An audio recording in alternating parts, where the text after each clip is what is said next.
Online জুয়া সংশ্লিষ্ট অপরাধের জন্য কঠোর শাস্তির বিধান করা হয়েছে। নতুন প্রণীত সাইবার সুরক্ষা অধ্যাদেশ 2025 অনুযায়ী কেউ জুয়া খেলায় সহায়তা বা উৎসাহ প্রদান করলে তার জন্য সর্বোচ্চ 1 কোটি টাকা অর্থদণ্ড বা 2 বছরের কারাদণ্ড অথবা উভয় দণ্ডে দণ্ডিত হওয়ার ব্যবস্থা রয়েছে। সম্প্রতি এক ফেসবুক পোস্টের মাধ্যমে বিষয়টি নিশ্চিত করেন অন্তর্বর্তী সরকারের উপদেষ্টা আসিফ মাহমুদ সজীব ভুঁইয়া। সাইবার সুরক্ষা অধ্যাদেশ 2025-এর ধারা 20 অনুযায়ী সাইবার স্পেসে জুয়া খেলার পোর্টাল, অ্যাপস বা ডিভাইস তৈরি বা পরিচালনায় যুক্ত থাকলে তা শাস্তিযোগ্য অপরাধ হিসেবে বিবেচিত হবে।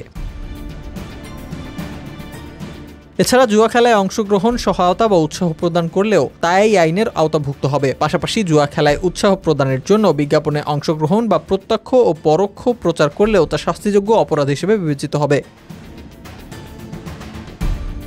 এর আগে 6 মে প্রধান উপদেষ্টার কার্যালয়ে অনুষ্ঠিত উপদেষ্টা পরিষদের বৈঠকে সাইবার সুরক্ষা অধ্যাদেশ এর খসড়া অনুমোদন দেওয়া হয়। বৈঠকে সভাপতিত্ব করেন প্রধান উপদেষ্টা ডক্টর মোহাম্মদ ইউনূস। প্রস্তাবিত অধ্যাদেশে প্রথমবারের মতো ইন্টারনেটকে নাগরিক অধিকার হিসেবে স্বীকৃতি প্রদান সহ অনলাইন জুয়া নিষিদ্ধ করা হয়।